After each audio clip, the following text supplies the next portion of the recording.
Buenas tardes. Ya estamos para seguir con nuestro estudio en Efesios capítulo 5 y esta vez solo vamos a mirar a 3 versículos. Efesios capítulo 5, los versículos 18 hasta 21. Lo vamos a empezar leyéndolo.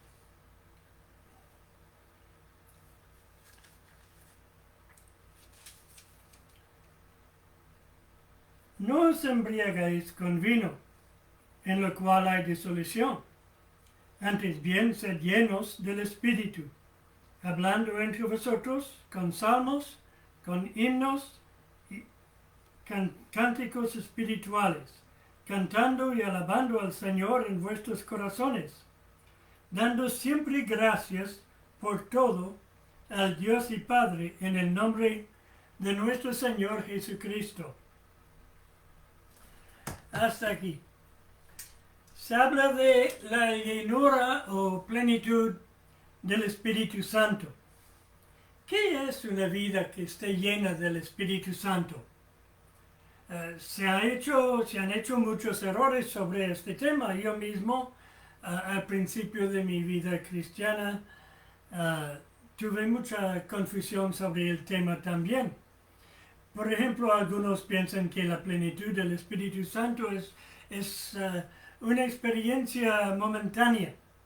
Pero una traducción literal del versículo 18 que hemos leído en el griego no nos permite esa interpretación. Nos da más la idea de algo que es continuo y progresivo.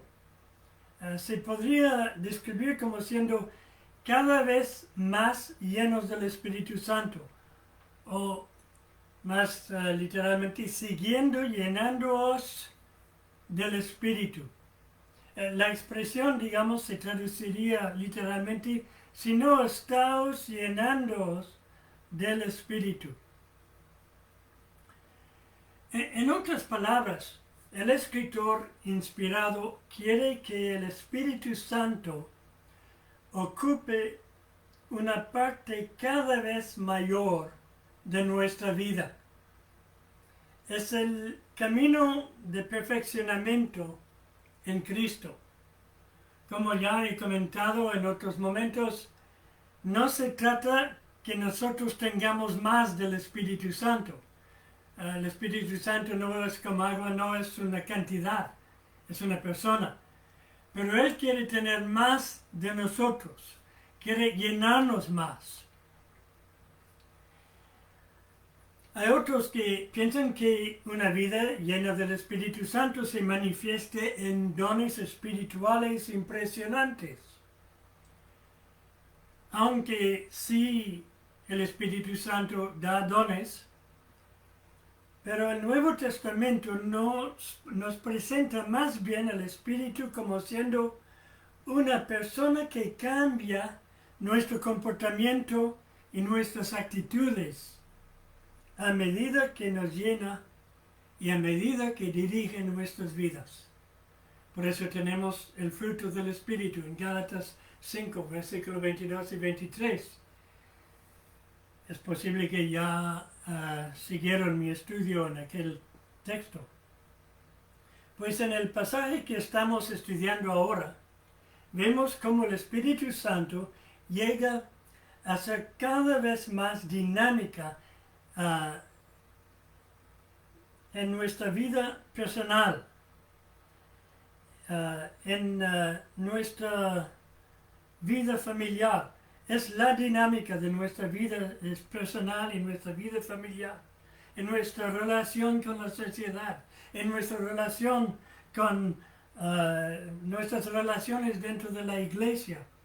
Los versículos 18 hasta 21 pues nos exponen las maneras en las cuales el Espíritu de Dios manifiesta su plenitud, su llenura, con expresiones de gozo, con una actitud agradecida y con una actitud de sumisión mutua. Pues en primer lugar, notamos en este pasaje que el creyente a quien el Espíritu Santo está llenando va a demostrar y expresará gozo, júbilo y alegría. Está en contraste con lo que dijo justo antes de no emborracharse, no nos embriagar con vino, es la misma palabra que utiliza en lo que quiere que seamos con el Espíritu Santo, no uno sino el otro. Y la palabra significa llenarnos o controlarnos. Ya sabemos que una persona que se embriaga con vino no es que se ha llenado de vino, pero que el vino le está controlando su actitud. Ahora el Espíritu Santo nos controla la actitud y cuando nos llena se demuestra expresando gozo, júbilo y alegría. Lo va a demostrar, por ejemplo, mediante himnos, canciones y coros espirituales. El cantar, pues, es una manera es una marca más bien de gozo, pero también es una ayuda para mantener nuestro gozo. Cantando se aprende de memoria, se vuelve a recordar muchas verdades espirituales que producen gozo. Y por eso cantamos.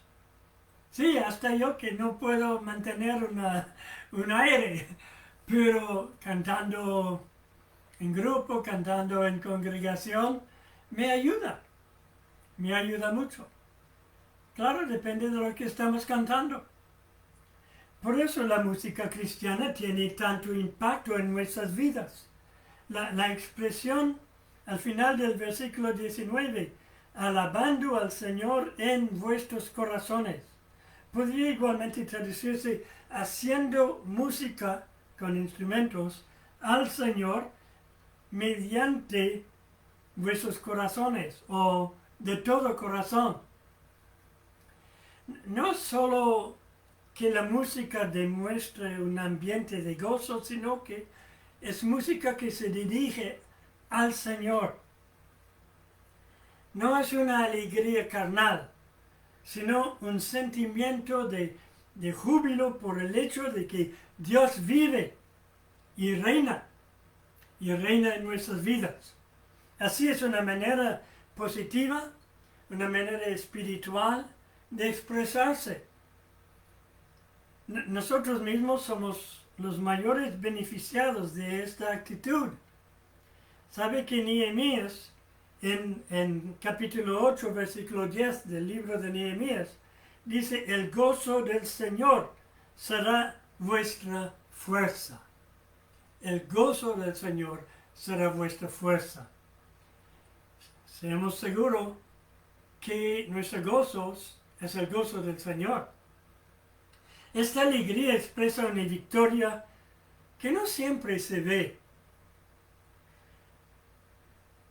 A veces las cosas parecen ir muy mal. Pero si sabemos que al fondo tenemos la victoria en Cristo, pues nuestra postura gozosa es producto de la fe. Ya sabemos que la fe es una demostración de las cosas que no se ven, según Hebreos 11:1.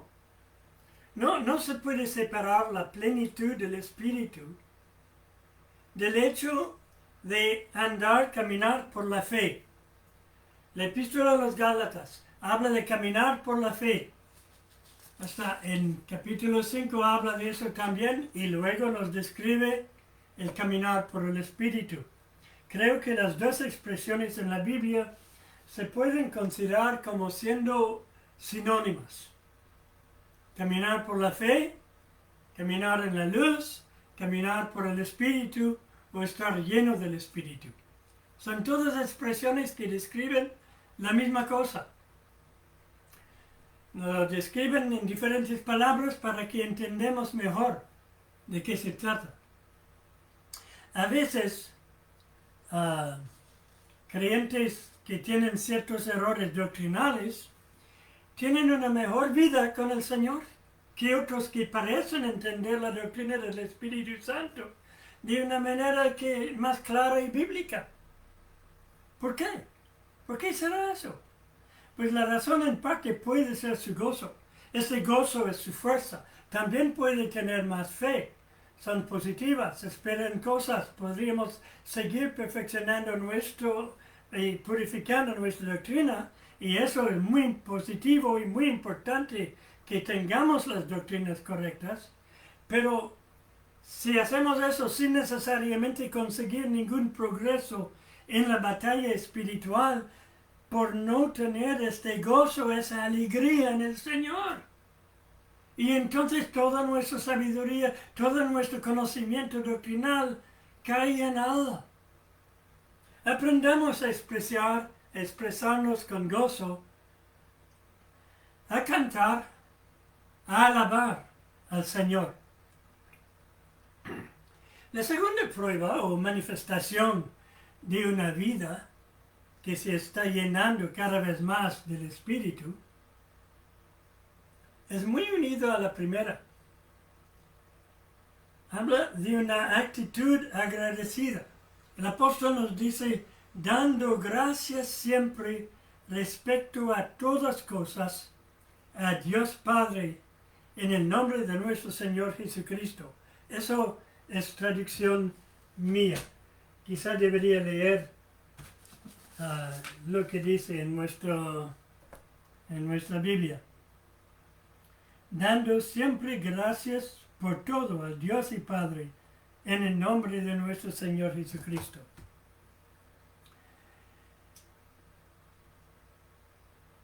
Es dando gracias en todo. No por todo, pero en todo. El creyente debe estar mostrando agradecimiento en su vida.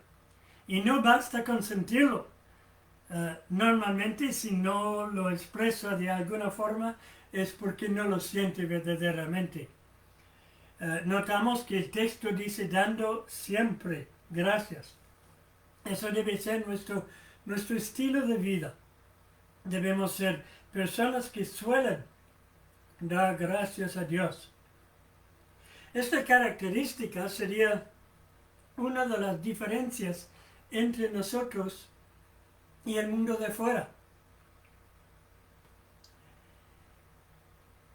El problema es que caemos demasiado fácilmente en la trampa de tomar las cosas por adquiridas.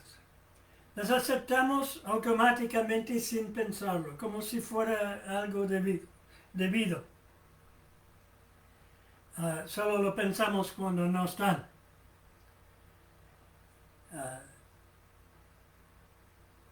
Olvidamos de dar gracias y pensamos que eso es solo algo que vale por la comida. El cristiano que se llena del espíritu da gracias en todo, o más bien respecto a todas las cosas. No da gracias, por ejemplo, por el hecho de haber pecado, ni por haber sido permitido a pecar, sino que da gracias por las lecciones que aprendió cuando pecó y por el perdón que recibió. Así el creyente da gracias por las buenas cosas que le suceden y también da gracias en medio de las calamidades. Eso lo hace por la fe, porque sabemos, según Romanos 8:28, sabemos que a los que aman a Dios, todas las cosas les ayudan a bien. Eso es, a los que conforme a su propósito son llamados. El aprender a dar gracias respecto a todas las cosas nos capacitará a regocijarnos siempre y también a someternos a Dios, a las circunstancias y a los demás. Lo que quiero decir aquí es, alguien viene y dice, mi esposa o mi esposo acaba de morir. No vas a decir, gracias a Dios. No das gracias por eso. La muerte es algo trágico, es consecuencia del pecado de la humanidad en general. Y todos morimos. Todos hemos heredado de esa consecuencia terrible. Sin embargo, aun en medio de las tragedias, podemos estar dando gracias, no por las tragedias, sino en medio de las tragedias, por lo que Dios es para nosotros. Gracias Dios porque tú nos consuele. Gracias Dios porque tú nos fortalece.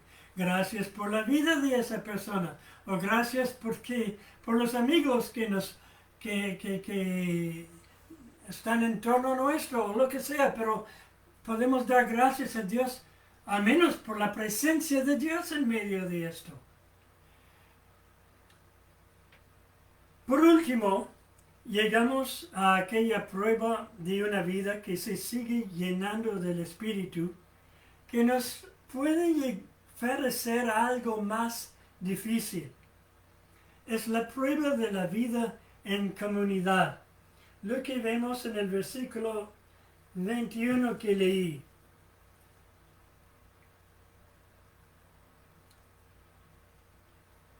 Someteos unos a otros en el temor de Dios. Someteos unos a otros en el temor de Dios. Y el pasaje que sigue va a describir las clases de sumisión mutua que se puede tener, pero vamos a estudiar esto en otro momento.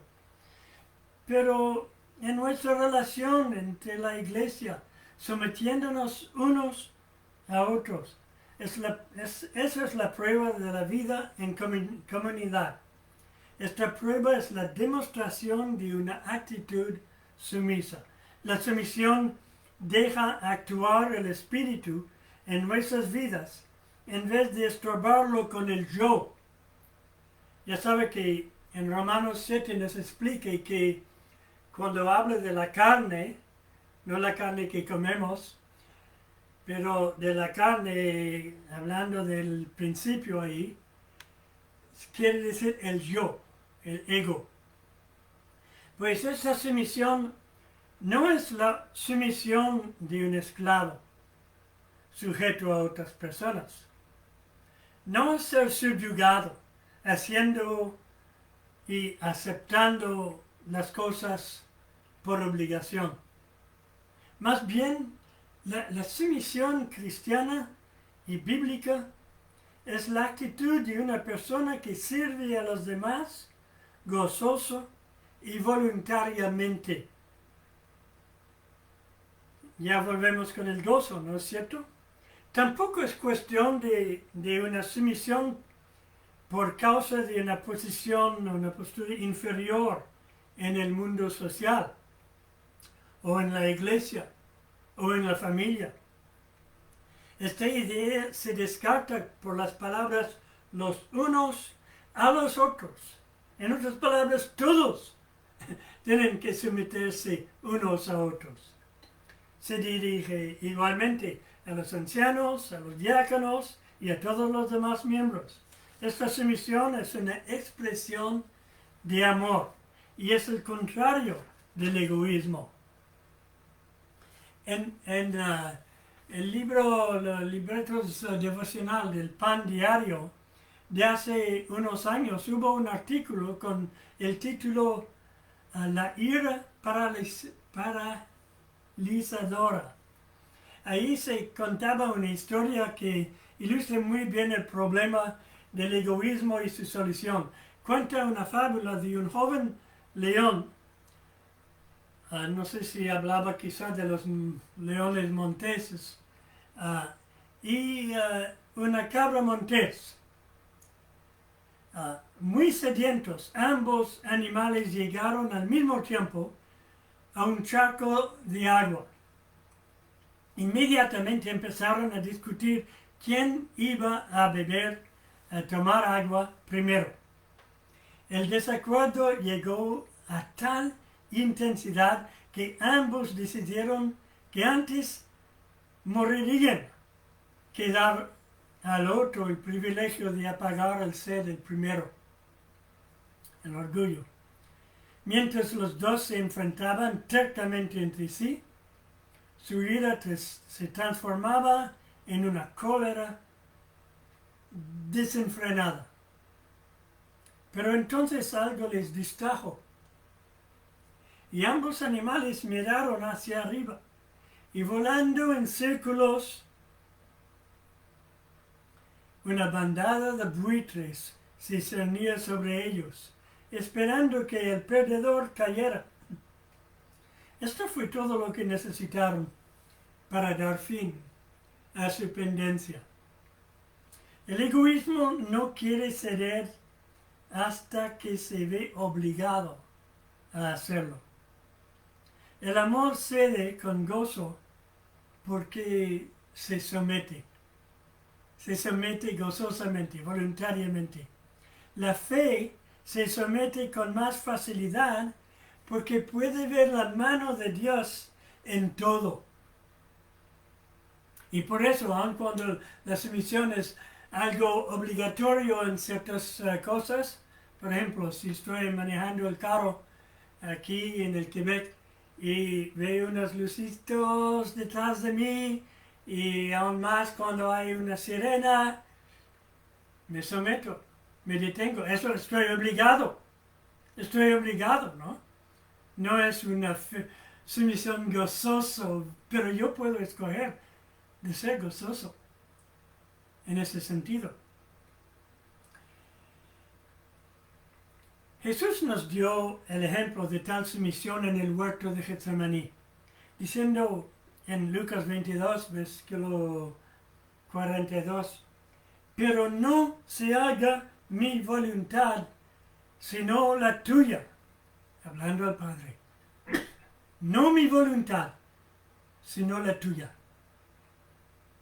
Adán y Eva, al contrario, en el huerto de Edén, hicieron lo mismo como si dijeran, pero no haremos tu voluntad, sino la nuestra.